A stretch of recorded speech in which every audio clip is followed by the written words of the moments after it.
En esta mañana veremos sobre un nuevo personaje llamado Jefté. Vamos a nuestras Biblias en el libro de Jueces, capítulo 10. Vamos a ver esta historia comprendida desde Jueces, capítulo 10, verso 6 hasta el 12:7.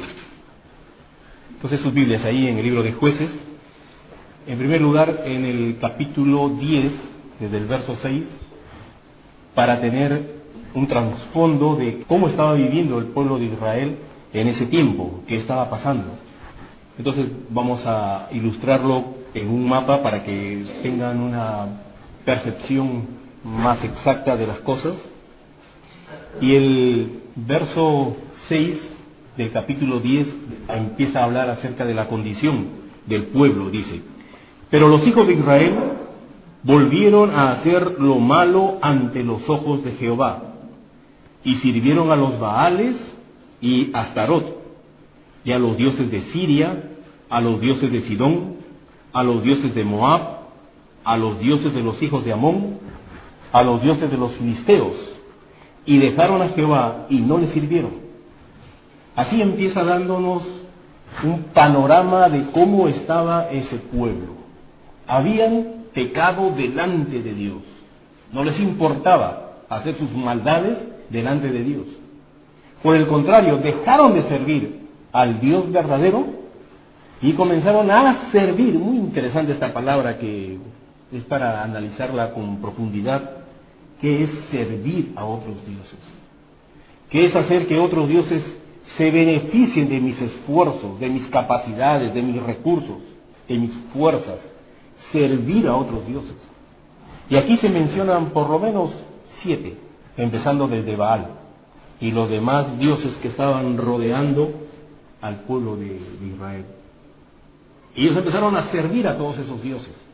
Si analizáramos qué ofrecían cada uno de esos dioses, encontraríamos que había dioses para el placer, habían dioses para la prosperidad, habían dioses para la salud, habían otros dioses para el atontamiento, es decir, para salir de los problemas actuales y meterse en cierto tipo de sustancias alucinógenas. Todos los dioses presentaban su forma de acercarse, su ritual que cumplir y sus cosas que hacer, cada uno de ellos.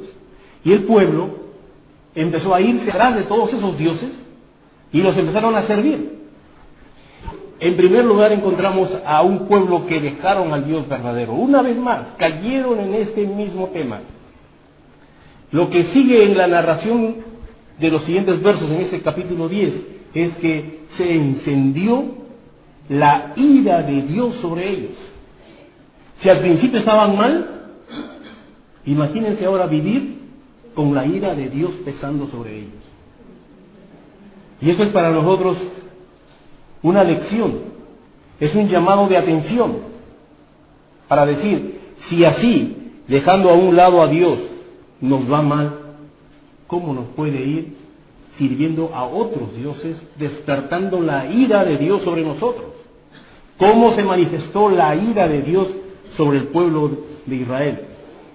Que Dios los entregó en las manos de sus enemigos. Y eso significó que el pueblo empezó a sufrir opresión, quebrantamiento y aflicción en gran manera. Estas 3 cosas se hablan de la condición en la que el pueblo entró: oprimidos, quebrantados y en aflicción en gran manera. Y así estuvieron por 18 años, oprimidos por el enemigo. ¿Cuáles fueron los enemigos? Que Dios permitió que los atacasen y que los dominasen a su pueblo Israel. El pueblo de los filisteos. Los filisteos los empezaron a atacar por esa zona. Después los de Amón se fortalecieron, como ya hemos visto en los anteriores jueces, que no hicieron nada para combatir a los enemigos, sino que los dejaron que se fortalezcan. Pues aquí están ejerciendo esa presión, esa fuerza, ese poder desarrollado, y empezaron a atacar esa región de Manasés. La tribu de Manasés tiene 2 zonas que habitaron. En medio de ellos está el río Jordán. Así que está la sección izquierda, que es la media tribu de Manasés en ese lado, y cruzando el río Jordán está la otra media tribu de Manasés. Y ahí es donde los amonitas empezaron a atacar justamente a un pueblo llamado Galaad, que está ahí señalado. Ahí empezaron su influencia de dominio. Y cuando dominaron toda esa zona, nos sigue relatando la historia, que fueron y cruzaron el río Jordán y empezaron a atacar a Judá, a Efraín. Empezaron a atacar también con fuerza, porque ese enemigo agarró fuerza, mucha fuerza, para oprimirlos, para quebrantarlos y para afligirlos en gran manera. Y algo sucede ahí. Después de mucho pesar y de muchos problemas, inconvenientes, sufrimientos que experimentó el pueblo de Dios, empezaron a clamar a Dios. Lo clásico. Siempre cuando estaban en problemas, a clamar a Dios. Y Dios otra vez los libraba, y otra vez estaban libres, y volvían a caer dejando a Dios y ya sirviendo a los dioses. Y algo que se presenta aquí de una forma inusual es que la respuesta de Dios, cuando ellos empezaron a clamar a Dios para que los libre de sus enemigos, Dios le da la siguiente respuesta: ya no os ayudaré más, ya no más les voy a librar de sus enemigos. Dios se cansó, y eso nos enseña que para todo hay un límite, hasta incluso para el socorro y la ayuda de Dios. Y tanto estamos afrentándole a Dios, olvidándonos de Él y yendo en contra de Él, que un día cuando le buscamos, Dios dice: no me busques más porque no voy a hacer nada por ti. Eso es lo que ocurrió aquí, en esta parte de la historia del pueblo de Dios. Y los del pueblo responden y le dicen: sí, reconocemos que hemos pecado, reconocemos que hemos hecho mal, pero por favor líbranos esta vez. Y la respuesta de Dios seguía en silencio. Y lo que hicieron el pueblo de Israel es muy interesante, porque ellos no solamente actuaron esta vez de palabra, diciendo, ofreciéndole a Dios, sino que actuaron. Y dice que Israel empezó a dar muestras del arrepentimiento de veras. Y dice ahí en estos versos que el pueblo realmente se arrepintió y lo demostró quitando el pecado de en medio de ellos, quitando a los dioses falsos que tenían en su casa por todos los lugares, y comenzaron a servir a Jehová. Lo hicieron, lo demostraron delante de Dios, dejaron el pecado, quitaron los dioses y empezaron a servir a Dios. Y Dios, al verlos en esa actitud, fue movido a misericordia por ellos. No lo merecían, no se merecían más la misericordia de Dios, pero sin embargo esa actitud del pueblo de buscarle a Dios y de decir: no importa lo que nos pase, por favor, Señor, líbranos, y empezaron realmente a demostrar que se habían arrepentido, fue lo que movió el corazón de Dios en favor del pueblo. Y ahí termina el capítulo 10. En el capítulo 11 encontramos a este personaje llamado Jefté. Se va a desarrollar la historia en esa zona marcada ahí en el mapa, la zona de los galaaditas, porque este Jefté era hijo de un importante hombre de esa zona de Galaad, que también se llamaba Galaad. Pero este hombre dice en el verso primero del capítulo 11 que era un hombre valiente y esforzado, este Jefté. Pero sin embargo, había heredado una mala reputación, porque este Jefté era hijo de un desliz de su padre con una prostituta. Así que él era hijo de una prostituta. Pero la mujer de Galaad le había dado también hijos. Y ya jóvenes, me imagino a una edad de unos 20 y tantos años, los hijos propios de la mujer de Galaad despreciaron a este Jefté y le dijeron: tú no vas a heredar nada con la casa de mi padre. Así que sal de aquí, de nosotros, porque tú eres hijo de otra mujer. Y lo expulsaron de su casa, de su medio. Y también el pueblo asintió a lo mismo, consintió a lo mismo. Y dice la palabra que Jefté tuvo que huir de Galaad. Y se fue a vivir fuera de los contornos de Galaad, a un lugar que se llamaba Tob.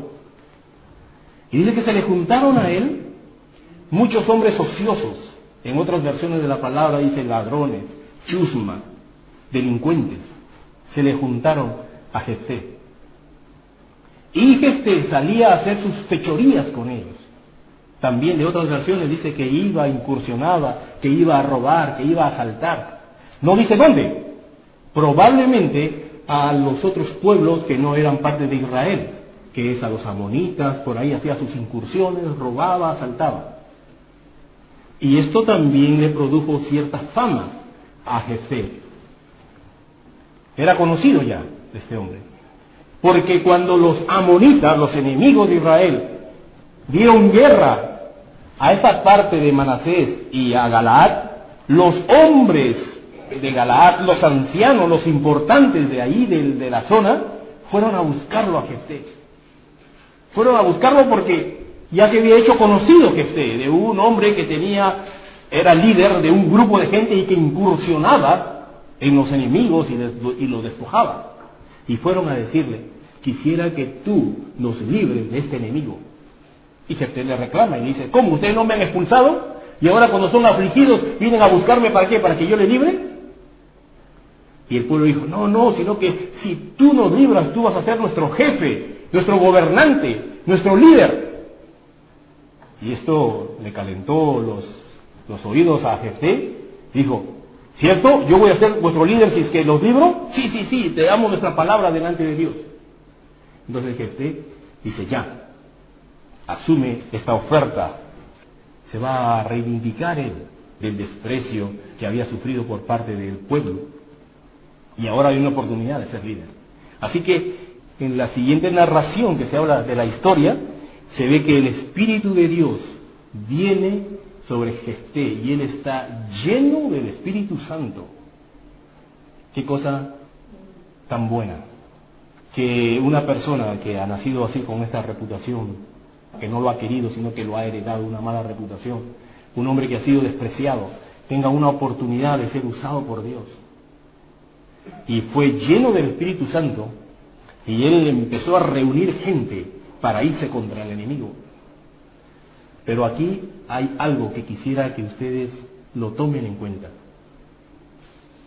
El hecho de ser usado por Dios y el hecho de tener el Espíritu de Dios dentro de ti en algún momento de tu vida no hace de ti una persona madura espiritual.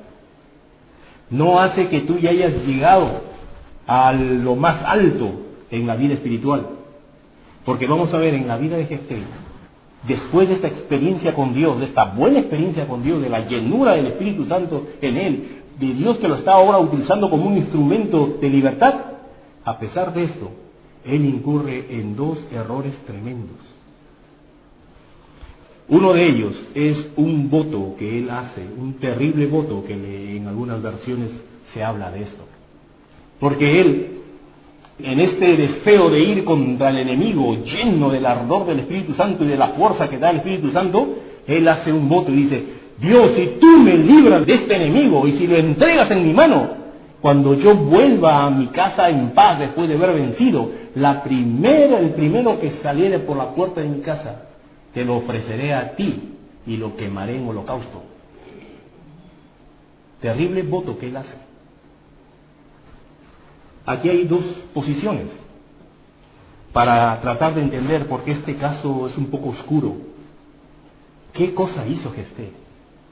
Algunos dicen que él estaba contaminado por toda esta situación en la que el pueblo de Israel ya había caído, sirviendo a otros dioses, y algunos de esos dioses, o muchos de esos dioses, requerían de sacrificios humanos, y eso estaba ya contaminado en el corazón de él, que es lo que él quiso también ofrecer a Dios.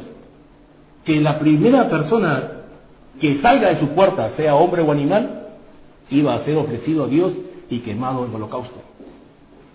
Hay, de las muchas versiones que he estado revisando acerca de este aspecto, hay 2 o 3 que no ponen "y lo ofreceré en holocausto", sino "o lo ofreceré en holocausto". Con lo cual quieren dar una salida en el sentido de: si saliere por mi puerta una persona, entonces a esa la dedicaré para el servicio de Dios en el templo. Será un sirviente de los sacerdotes. Será para estar al servicio de las cosas de Dios en el templo de por vida. Pero si saliese por esa puerta algún animal, ese será quemado y ofrecido a Dios en holocausto. Entonces, si nos ponemos en esa posición, pues ya como que se aminora un poco este voto. Dice, bueno, es así, ¿no? Si es un ser humano, pues está bien darlo para que sirva en el templo. Y si es un animal, pues que lo queme. ¿Y qué animales tenemos en casa que nos salgan a recibir? Un perro. Pero un perro no es un animal acepto para hacer un holocausto a Dios. Ningún sacerdote aceptaría que tú le traigas un perro para quemarlo, porque ese no era un animal en la lista de los animales que se podían ofrecer a Dios. No podemos esperar que por la puerta salga una oveja o un buey a recibirlo a él. Entonces por eso dicen, no ha sido esa la intención de Jefté. Y las demás traducciones que he visto, todas dicen, y lo ofreceré. Pero eso ha quedado solamente en un deseo de él, porque en la práctica, en lo que después se hizo, vamos a ver que él no pudo, por más intención que haya querido de ofrecer a un ser humano en sacrificio a Dios, ningún sacerdote lo hubiese aprobado o lo hubiese hecho o lo hubiese aceptado. Muy bien, entonces tenemos aquí a este hombre lleno del Espíritu Santo, pero que comete a la ligera un voto. ¿Y saben qué? Este voto que hace es un voto malo también, porque él está comprometiendo la vida de otros y no la propia vida. Lo correcto hubiera sido, Señor, si tú me libras de mis enemigos, si yo volviese victorioso, entonces yo me ofreceré a ti para tu servicio.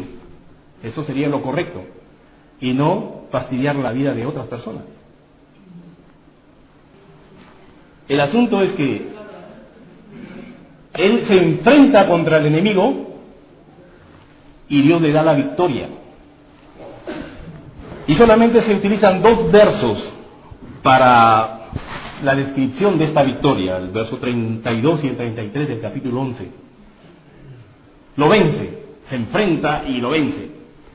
Y los versos que siguen, desde el 34 al 40, que son 7 versos, se emplean para describir cómo es que Jefté va a cumplir este voto.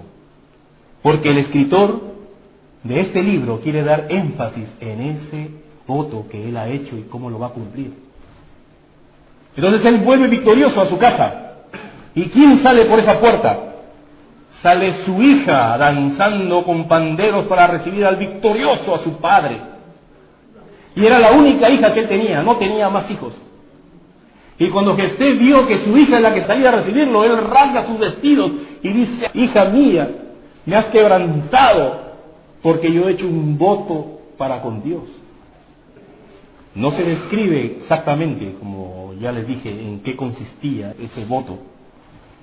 Y no lo describe también mal la palabra, pero sí, el dolor de este hombre por su hija. Y según el relato del cumplimiento de este voto, es que la hija no murió, no fue ofrecida en holocausto, sino que ella era una virgen, una señorita.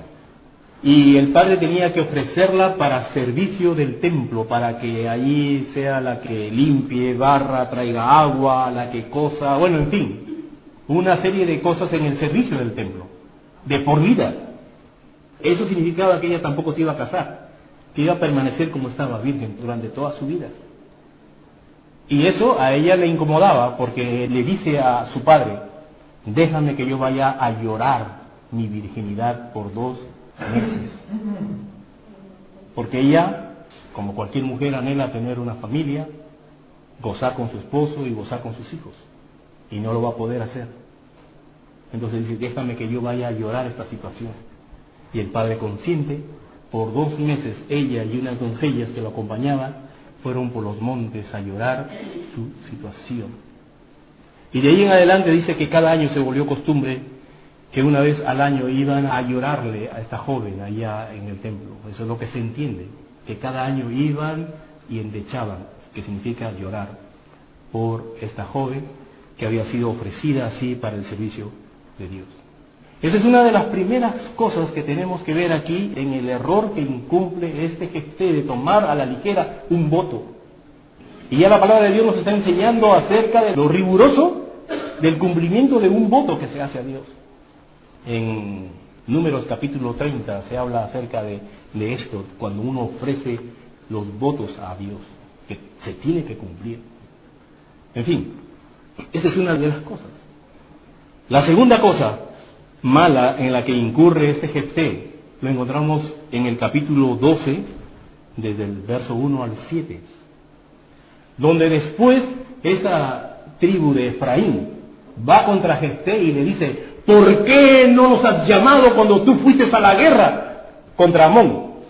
Y Jefté le dice: yo he arriesgado mi vida para ir contra ellos, porque ellos nos estaban afligiendo, y yo he ido a ustedes a pedirles ayuda y ustedes no me han querido ayudar.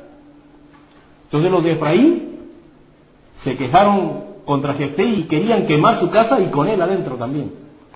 Pero Jefté le dijo: no, yo les he pedido ayuda y ustedes no me lo han dado. Por lo tanto reunió a su gente y se fue a darle guerra a Efraín. Y los venció, mató a mucha gente, a muchos del mismo pueblo de Israel. Y es más, él se puso en los vados, en las orillas del río Jordán, por donde había una especie de puente o una especie de pase para pasar de la zona oeste a la este. Y ahí dice que se apostaron los hombres de Jefté. Y la gente que quería pasar por el puente le decían: ¿eres tú de los de Efraín? Entonces ellos decían sí o no. Y les hacían una prueba. Como los de Efraín no podían pronunciar ciertas palabras, le dijeron: tienes que repetir Shibolet. A ver, di Shibolet. Y ellos en lugar de Shibolet, Shibolet. Entonces lo capturaban, lo degollaban, ¿no? Como decir: a ver, di Shirley, Sirley, a la muerte. Bien. Y él dice la palabra de Dios que mató muchísimos de los de Efraín. 42,000 hombres murieron de esa forma, por no decir Shibolet. Bueno, con una oportunidad, cuando fui acompañando a un amigo hasta Zaragoza, en el camino, en el viaje, había a un costado de la carretera, había un coche destrozado, que se había estrellado, así, todo un amasijo de hierros. Pero no había señalización, no había nada, simplemente estaba ahí. Y nos preguntábamos con él: ¿y por qué habrán dejado ese coche ahí? La conclusión a la que habíamos llegado era que tal vez era una estrategia de la policía de tránsito para advertir a los conductores que bajasen la velocidad, que tengan cuidado. Bueno, de hecho que nos sirvió, porque ya a esa hora, cuando estábamos regresando, estábamos con sueño, pero al ver ese espectáculo ahí, como que nos despertó y empezamos a conversar acerca del asunto y concluimos que había sido una especie de alerta, como decir: cuídate, para que no te suceda lo mismo. Y yo veo aquí en la vida de Jefté, este personaje, como una señal de advertencia también para nosotros.